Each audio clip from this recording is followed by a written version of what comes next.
Minha gente, eu espero que vocês gostem da aula de hoje.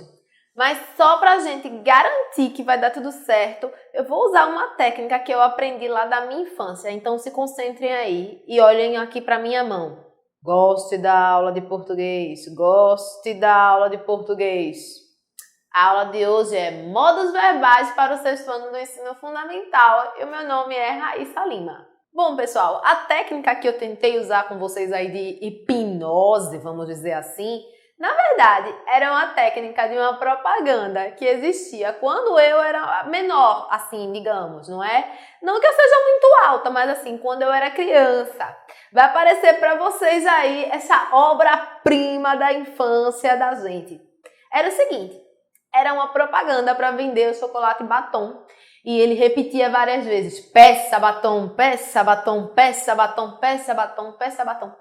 E isso daí também tinha um comercial na televisão com o verbo compre batom. Então tinha essas duas versões. E a gente vai começar justamente analisando essa obra da história da propaganda brasileira. Olha só. Eu coloquei aí para vocês agora algumas questões, certo? A primeira delas é: o texto que nós acabamos de ler é uma propaganda. Qual é o objetivo dessa propaganda? Segundo, por que você acha que a frase peça batom é repetida tantas vezes?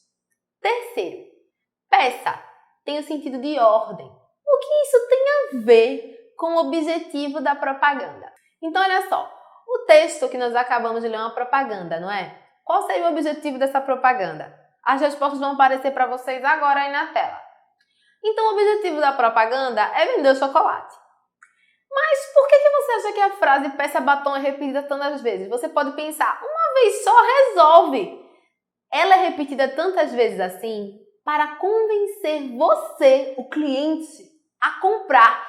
Ou então, como era na época, né, que era uma propaganda voltada para crianças, convencer as crianças a ficarem no ouvido dos pais falando, pai, por favor, compra batom, compra batom. Agora, a terceira pergunta, observe aí que eu deixei ela sem resposta.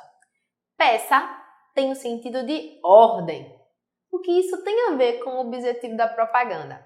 Essa terceira questão a gente vai responder juntos. A terceira questão eu perguntei para vocês. Peça tem o sentido de ordem.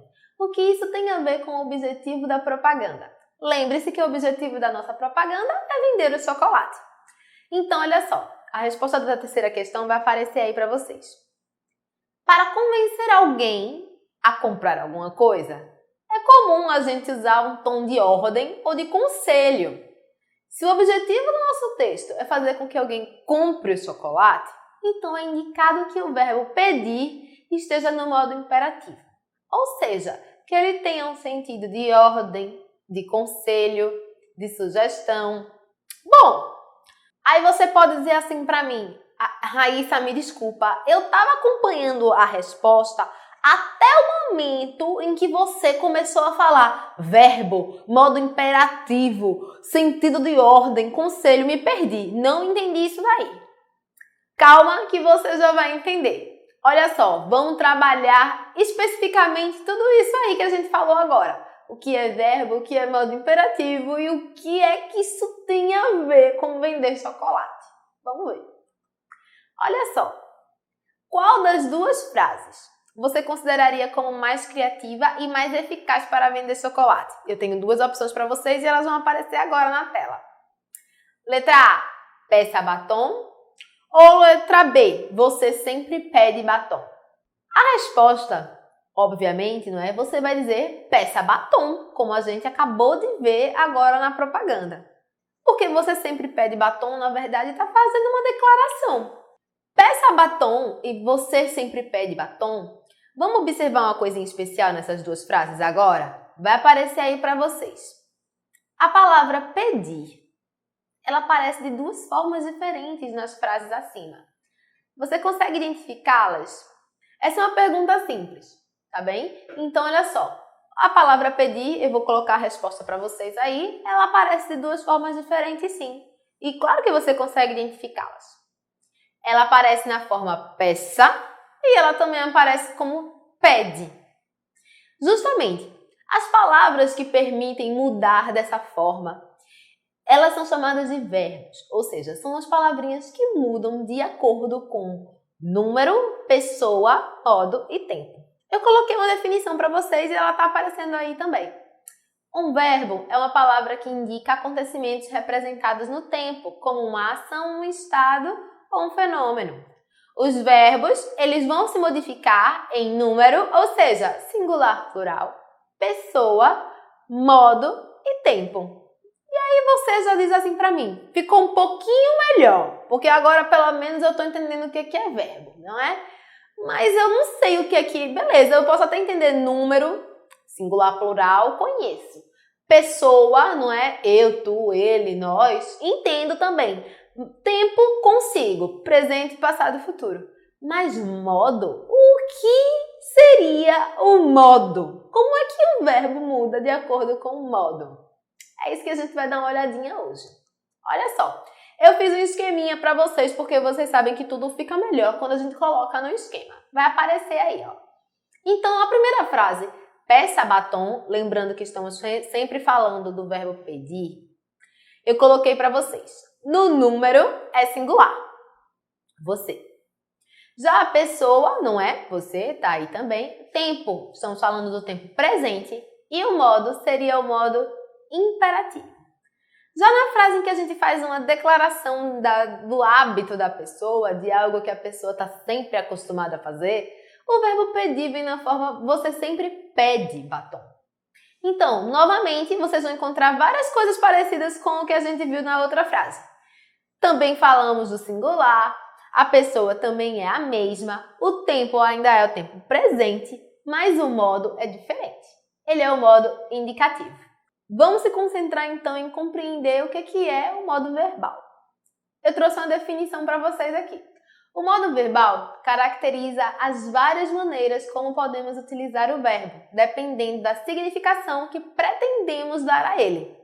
Então, olha só, vai aparecer para vocês agora.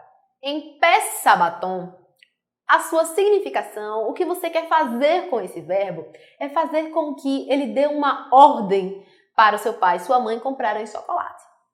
E quando a gente quer dar ordens, a gente usa o modo imperativo.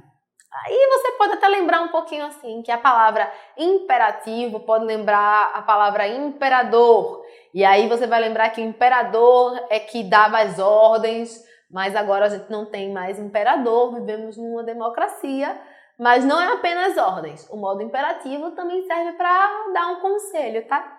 Por exemplo, se você tem duas opções para pedir batom ou então pedir outro tipo de chocolate, aí você diz assim, peça esse ou então peça o outro, num tonzinho mais suave, seria um conselho. E uma ordem já seria num tom mais imperativo, um pouquinho mais grosseiro. Em língua portuguesa, nós temos 3 tipos de modo para o verbo. O modo imperativo, que a gente acabou de conhecer, o modo indicativo, que será o próximo, e o modo subjuntivo, tá bem? Então, a gente vai começar trabalhando com o imperativo. Olha só, no modo imperativo, você tem a significação, que seria o que é que eu quero fazer usando o verbo desse jeito. Você tem a questão das pessoas em número e tem o tempo também. Eu coloquei num esquema para vocês entenderem um pouquinho melhor. Toda vez que você quiser indicar ordens, conselhos, uma sugestão ou até mesmo um convite, porque tudo depende da entonação, você deve usar o modo imperativo. Para as pessoas em números, bom, pode ser plural ou singular, mas é importante que você lembre. Tu, você, nós e vocês. Infelizmente, não tem como você dar uma ordem para si mesmo usando eu.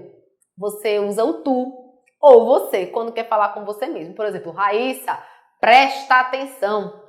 Estou usando outra pessoa, não é o eu. É como se eu estivesse falando com outra pessoa. Já o tempo, bom, o tempo do modo imperativo, ele só pode ser o presente. Você não pode ordenar algo no passado mais para a pessoa porque ele passou e nem pode ordenar nada para ela no futuro porque o futuro ainda não chegou, tá bem? Então o modo imperativo ele é bem especial. Ele acontece nas pessoas que estão indicadas aí no nosso esquema e somente no tempo presente. E para que ele serve? Lembre-se, Ordens, conselhos, sugestões, convites. Bom, a gente vai continuar falando sobre o modo imperativo, mas agora com um pequeno exercício com uma tirinha que eu adoro. E adoro duplamente, porque é tirinha e da Mafalda, não é? Personagem que eu guardo no coração. Então, olha só. Se liga aí que vai aparecer para você a tirinha e 2 perguntinhas básicas. Use, compre, beba, coma, prove. E o que eles pensam que nós somos? E o que nós somos? Mafalda está assistindo televisão e decide desligá-la, pois está chateada pelas palavras que estão entre aspas. Que tipo de coisa ela estava vendo na televisão? Segundo, como você conseguiu chegar à resposta da questão 1? O que essas palavras, entre aspas, têm de especial para fazer com que você chegue a essa resposta? Então, olha só, gente. As respostas vão aparecer para vocês aí e a gente vai responder juntos. Preste atenção. A Mafalda está assistindo televisão e está chateada. E aí eu digo para vocês, pelas palavras entre aspas, ou seja, use, compre, beba, coma, prove. Que tipo de coisa ela estava vendo na televisão? É algo que a gente não gosta muito de ver, não. São os comerciais. Porque ele, na verdade, atrapalha aquela programação que a gente queria estar assistindo. E aí é o seguinte, como você conseguiu chegar à resposta da questão 1? O que essas palavras têm de especial e que te fizeram realizar que essa era a resposta? É simples. Você reconheceu que compre, use, beba, todas elas estão no sentido de ordem, de sugestão. Ou seja, elas estão no modo imperativo. Eu guardei uma pergunta surpresa para vocês. Olha aí o terceiro. Por que vocês acham que a Mafalda está chateada? A resposta não é tão difícil assim, ela já vai aparecer para vocês agora na tela. Bom, a Mafalda é uma criança. As propagandas, elas tentam convencer a criança a gostar de uma coisa que ela ainda nem sabe de verdade se ela gosta. Então, por exemplo, houve uma grande polêmica na época da minha infância que era justamente sobre essas propagandas que usavam esse tipo de linguagem com modo imperativo. Use, compre, peça. E, além de tudo, comerciais que são repetidos muitas vezes, de fato, começavam a convencer a criança de que ela precisava muito daquilo e aí ela ficava no ouvido dos pais. Eu trouxe um pouquinho mais sobre isso nesse texto aqui que a gente vai ler juntos agora, que fala um pouquinho da evolução da propaganda. Olha só. Na década de 90, a época da instituição do Estatuto da Criança e do Adolescente, as propagandas que eram direcionadas às crianças utilizavam de artifícios mais apelativos e recorriam ao emocional e ao poder dos filhos sobre as decisões de compra dos pais. De comerciais que repetiam insistentemente frases de efeito a propagandas que condicionavam o ser ao ter, os anúncios publicitários eram incentivos ao consumo desenfreado. Olha, essa imagenzinha que tá aí do menininho com cartaz falando, pedindo a bicicleta, não esqueça a minha Calói, era super conhecida. E se vocês lessem, na verdade, o que tinha aí nesse panfleto, estava escrito: pronto, pegue este papel, faça quantas cópias forem necessárias e distribua todos os dias para os seus pais, até você ter a sua Calói. Isso daí, na verdade, causou polêmica e acabou que foram criadas regras para propagandas de produtos infantis. Agora vamos dar uma olhadinha mais atenta em alguns recursos que são utilizados nesse texto. Eu vou colocar aí para vocês e eu destaquei 3 verbos, porque agora vocês já sabem o que é o verbo, não é? Aquela palavra que muda de acordo com quem está falando, de acordo com o tempo e de acordo com o modo. Então, olha só. Eu destaquei para vocês utilizavam, recorriam, repetiam. Vamos ler a frase completa, por favor? Na década de 90, a época da instituição do Estatuto da Criança e do Adolescente, as propagandas direcionadas às crianças utilizavam de artifícios mais apelativos. Vamos analisar a primeira frase um pouquinho mais de perto? Vai aparecer aí para vocês a frase toda destacada que a gente vai analisar e o esquema que a gente vai tentar responder. Olha só, a frase diz o seguinte: As propagandas direcionadas às crianças utilizavam de artifícios mais apelativos e recorriam ao emocional e ao poder dos filhos sobre as decisões de compra dos pais. Então, primeiro, a gente vai tentar dizer o verbo utilizavam e recorriam. Esses dois verbos, eles estão conjugados no singular ou no plural? Que pessoa está ajudando a gente aí a conjugar esse verbo? Em que tempo eles estão falando? E qual é esse modo? Será o modo imperativo? A gente vai descobrir agora, porque a gente vai responder a isso juntos. Vai aparecer para vocês agora a resposta. Então, olha só. O plural é o número, obviamente, porque a gente está falando das propagandas. Então, além da marca do S, a gente também tem a marcação do M ali no verbo. Utilizavam e recorriam. Já a pessoa, não é? Então, se a gente fosse substituir propagandas por alguma pessoa, eu, tu, eles, seria elas. O tempo, vocês observem que é na década de 90, ou seja, não é algo um pouco mais antigo. Então, a gente está falando mesmo do passado. Já o modo, essa é a novidade. Esse é o modo indicativo. E para que serve o modo indicativo? Bom, vocês lembram que o modo imperativo é aquele que a gente usa quando a gente quer exprimir uma ordem ou um conselho. Já o indicativo é quando você, na verdade, deseja fazer uma declaração das quais você tem certeza ou falar sobre um hábito das pessoas, ou seja, algo que é habitual e que a pessoa sempre faz. A gente já comentou um pouquinho no começo da aula sobre isso, quando a gente falou de você sempre pede batom, lembram? É um hábito, sempre. Ou então se a gente dissesse, você nunca come macarrão, também seria dessa forma. Agora, eu queria fazer uma observação para vocês. Quando a gente diz que o modo indicativo é usado para declarações das quais se tem certeza, lembre-se que nós podemos ter certeza de afirmações e também de negações. Muita gente confunde e acha que é só para frases afirmativas, ou seja, aquelas que eu digo da seguinte forma: você sempre come macarrão. Mas se eu disser você não come macarrão, também é indicativo. Se é uma afirmativa ou uma negativa, não vai influenciar. Mas sim, se eu tenho certeza daquilo dali que eu estou falando. Então, por que é interessante a gente lembrar, não é, que a gente tem que entender qual é a nossa intenção de fala ao escolher os modos? O artigo que a gente acabou de ler um trechinho sobre as propagandas nos anos 90, na verdade, ele quer expressar para o leitor a certeza daqueles dados que ele está trazendo. Então, por isso, ao invés de optar pelo imperativo, ao invés de dizer entenda que nos anos 90 era diferente, ele usou de outro modo. Nos anos 90 acontecia dessa forma. Então, ele usou o modo indicativo para dar certeza daquela informação que ele está querendo passar. E agora, eu preparei para vocês aqui uma ficha técnica, ou seja, o resumo do que seria o modo indicativo e ela vai aparecer para vocês agora. Então, o modo indicativo a gente tem que usar quando quiser fazer declarações das quais nós temos certeza. Afirmações, negações ou hábitos das pessoas. Pessoas e número. Bom, obviamente pode ser singular ou plural e todas as pessoas. Eu, tu, ele, ela, nós, vós, eles, elas. E o tempo? Bom, o indicativo ele pode ser conjugado no presente, passado ou futuro. Já é diferente do imperativo. Mas agora eu queria propor para vocês um pequeno desafio. Ele vai aparecer aí agora. É bem simples, eu garanto. Então a gente tem outra propaganda, na verdade. Diz assim, o nome dela está em todo lugar.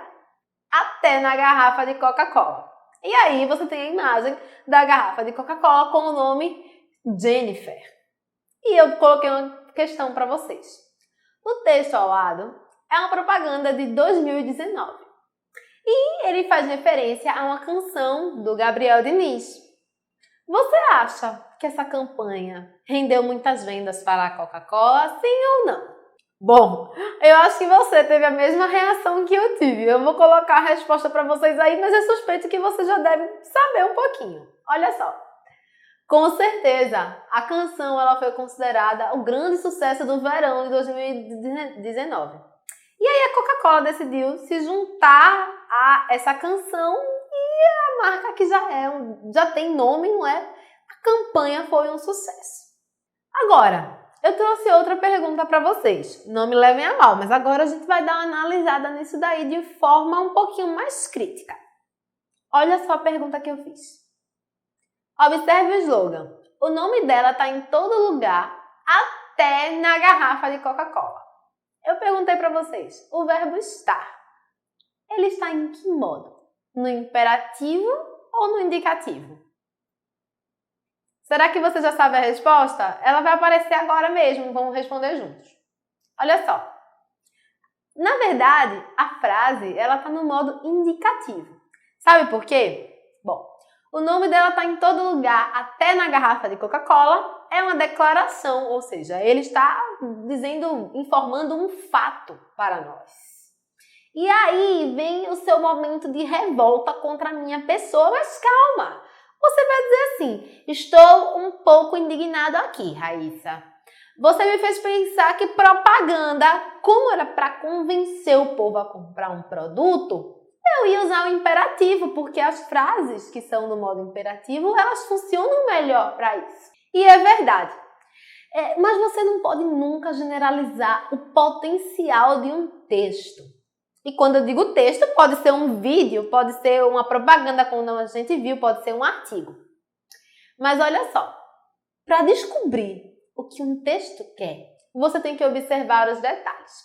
Por exemplo, nesse caso que a gente acabou de ver da Coca-Cola, é uma propaganda um pouquinho mais atual que a dos anos 90. Enquanto muitas propagandas, de fato, continuaram com a estratégia de usar o modo imperativo e até a própria Coca-Cola, até um certo tempo, tiveram outras marcas que se reinventaram e criaram propagandas que chegam um pouquinho mais perto. Então, ao invés de a gente usar o imperativo, a gente usa essa declaração.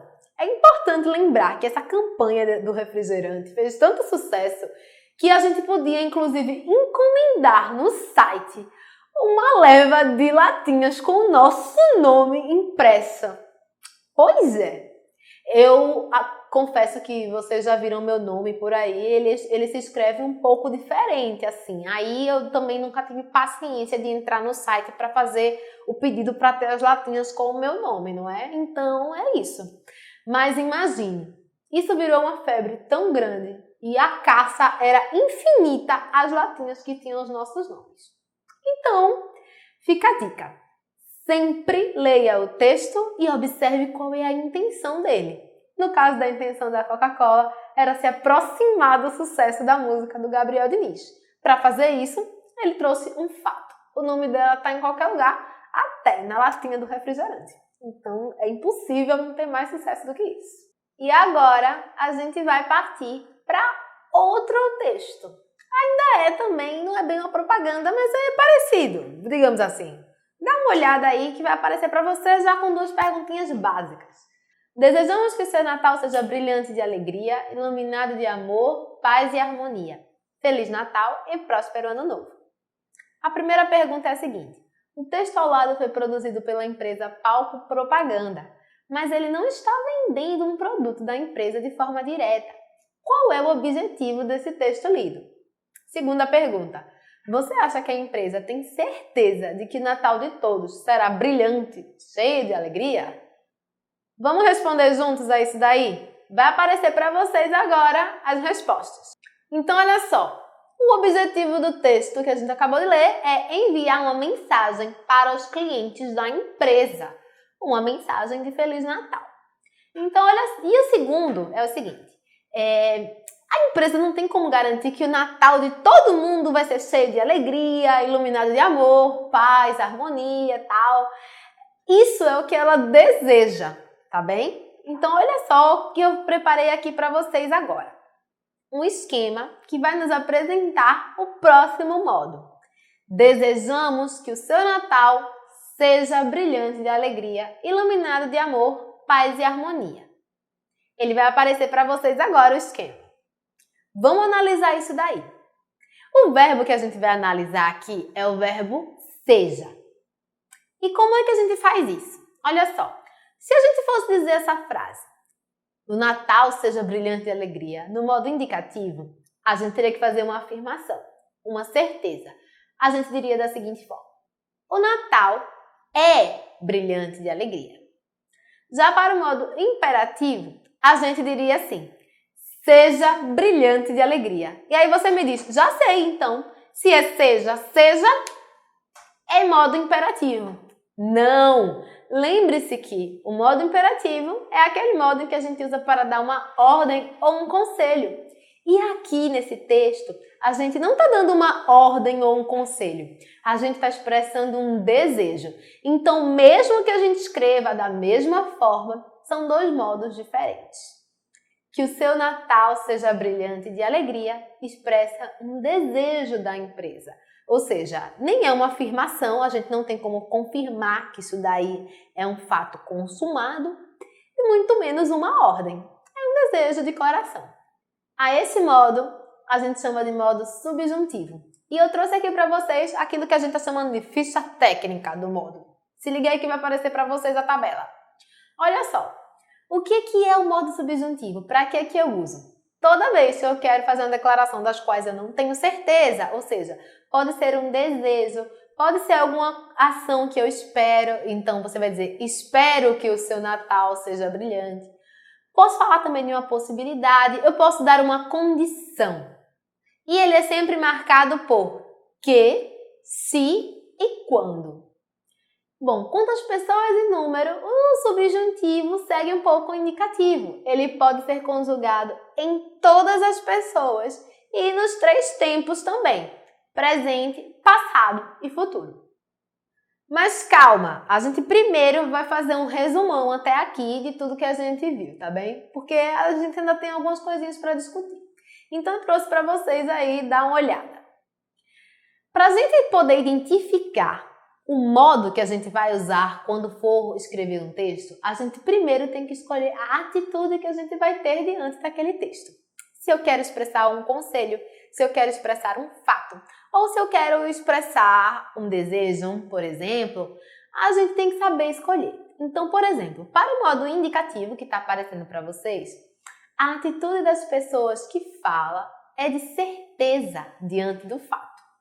Então, ele colocou 3 exemplos, inclusive. Presente: o rosto da Roberta é muito lindo. Gosto de livros que falam de criança. Pretérito, que é o passado: meu avô montava a cavalo, minha prima sempre morou na cidade. Quando a mamãe chegou de viagem, eu já lera o livro todo. E futuro: afirmo que me lembrarei de tudo que passou.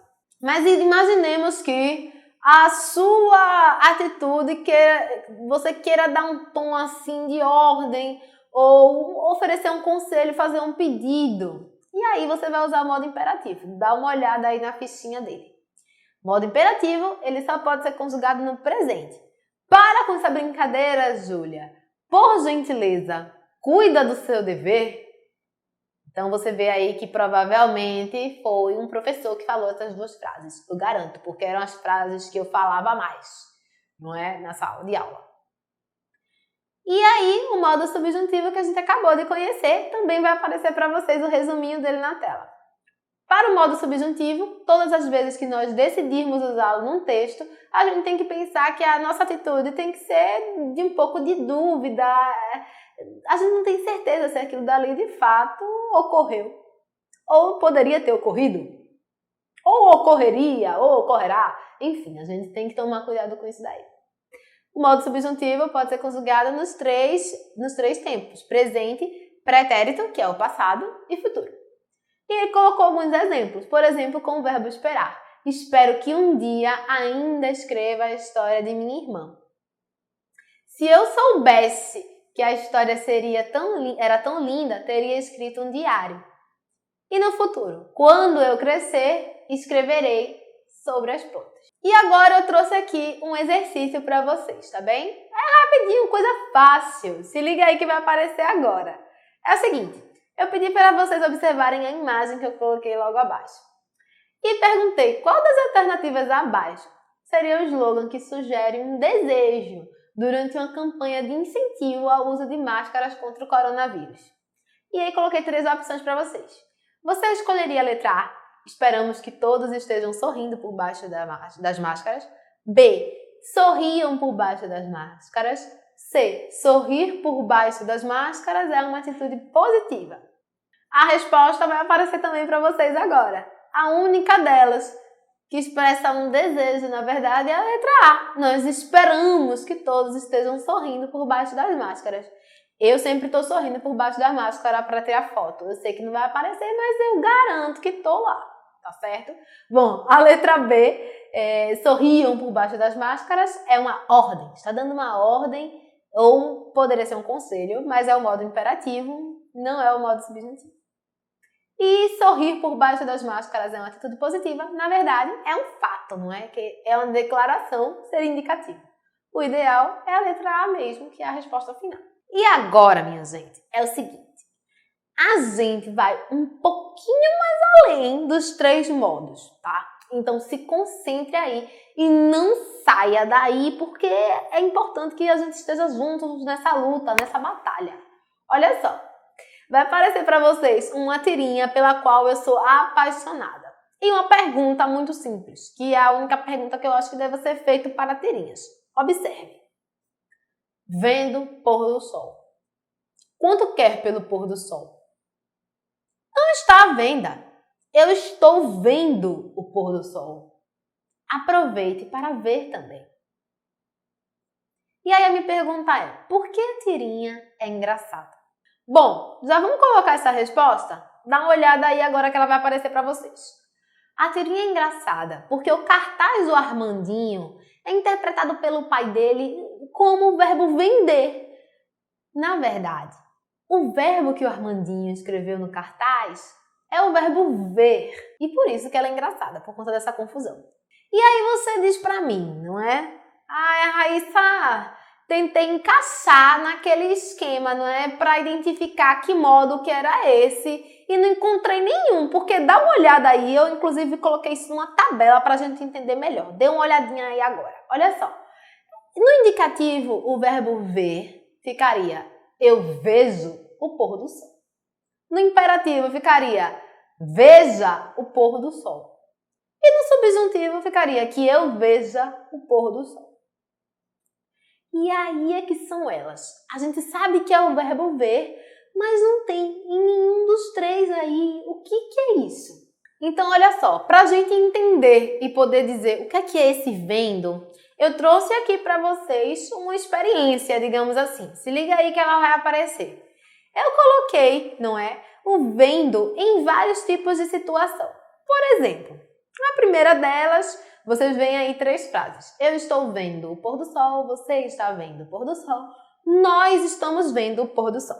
A primeira coisa que a gente nota é que o vendo ficou igual tanto para o singular, eu, você, quanto para o plural, nós. Quem mudou foi o verbo estar. Estou, está, estamos. Mas o vendo permaneceu intacto. E aí eu tive a ideia, vamos colocar isso no passado do indicativo? Eu quero ver se ele continua intacto também. E olha só o que eu descobri. Eu estive vendo o pôr do sol. Você esteve vendo o pôr do sol. Nós estivemos vendo o pôr do sol. Mais uma vez, vendo não mudou nem para o passado. Espero que ele esteja vendo o pôr do sol. Eu decidi fazer com essa frase porque é, na verdade, o modo subjuntivo. E o vendo permanece intacto. Só quem mudou foi o verbo estar. E aí você diz pra mim assim, é complicado porque se só o verbo estar mudou, e aí ele mudou de acordo com o modo, de acordo com o tempo, de acordo com a pessoa, o vendo, ele é o verbo ver, mas ele também não mudou nada. Então não é possível que ele seja um verbo, Raíssa. Porque você disse pra mim que verbo é a palavra que muda de acordo com número, pessoa, tempo e modo. E ele não muda. Pois é, nós chamamos esse tipo de forma nominal do verbo. O que é isso? Se prepara aí que eu fiz um esqueminha para você entender melhor. Olha só, a forma nominal do verbo que a gente acabou de conhecer foi o gerúndio. Estou vendo o pôr do sol. Mas a gente também tem o particípio e o infinitivo. Por exemplo, ele ainda não tinha visto o pôr do sol e ele queria ver o pôr do sol. As formas nominais, elas não são consideradas como modos dos verbos, justamente porque elas não mudam nem em número, nem em pessoa, nem modo, nem tempo. Ou seja, elas estão lá intactas. Elas precisam de outro verbo para que esse verbo mude por elas e elas se mantenham lá. E agora, vou propor para vocês um exercício rapidinho antes da gente se despedir. Vai aparecer para vocês agora. Leia a seguinte propaganda de uma máquina de lavar e responda: se fosse seu carro, você já teria trocado. A partícula se dá ao slogan um sentido de: letra A, certeza; B, uma condição; C, uma ordem; ou D, seria um conselho. Já sabe a resposta? Ela vai aparecer para você agora. É uma condição, ou seja, é o modo subjuntivo. E aí você pode observar que, na verdade, a escolha do modo depende muito do que você quer falar e não do tipo de texto que você quer escrever. Os textos, eles são maleáveis e, dependendo da nossa intenção, a gente pode se adaptar. A gente viu propaganda com modo imperativo, modo subjuntivo e modo indicativo aqui. Ou seja, cheio de opções para que vocês entendam que a gente tem que fazer essa escolha de forma consciente. Então, vamos resumir até aqui? Olha só, os modos verbais são 3, indicativo, subjuntivo e imperativo. Eu trouxe um esquema que vai aparecer para vocês agora para a gente fazer essa revisão rapidinho. O indicativo indica certeza, uma realidade. Uma frase, como exemplo, o João sempre estuda. Subjuntivo, ele indica uma dúvida, uma possibilidade. Talvez João estude amanhã. Já o imperativo indica uma ordem, um pedido. Estuda agora, João. Além dos 3 modos verbais, nós também temos 3 formas nominais do verbo: gerúndio, infinitivo e particípio. Cuidado para não confundir. E juntos eles formam esse combo que faz com que você consiga reconhecer o verbo em seus diferentes modos e também formas nominais, tá? É importante diferenciar, mas também é importante conhecer todos eles. Então, espero que a gente tenha aproveitado nosso tempo de forma eficaz. Até a próxima!